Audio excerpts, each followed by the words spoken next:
In today's video, I am going to teach you how to apply new filters for reports in the middle column in Hubspot. To begin, open Hubspot and go to any record where you want this report to appear. This can be a contact record, a company record, or a deal record. The process is the same, so choose whichever one makes the most sense for your workflow. Once you are inside the record, take a moment to confirm you are viewing the Overview tab, because that is where you will adjust what shows in the middle column. In the middle column of the Overview tab, find and click Customize tabs. This is where you control the cards that display important information on the record page. Think of cards as the building blocks of what you see, including activity history, properties, and reporting snapshots. After you open the customization area, click Add Cards. From the options that appear, select Create Card.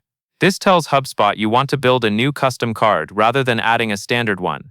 Next, choose Report Card as the card type.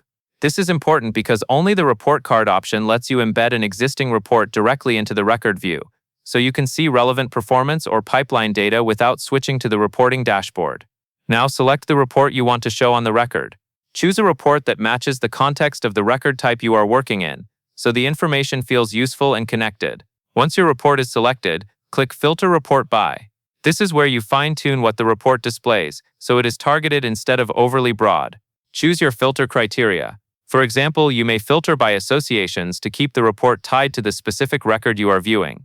You might also use options like Subject, depending on what your report supports, or leave it as unfiltered if you want the full dataset displayed. When you are satisfied with the selection, click Save to apply the filter and store the new card configuration. At this point, your filtered report card is added to the middle column layout, and it will display based on the filter you chose.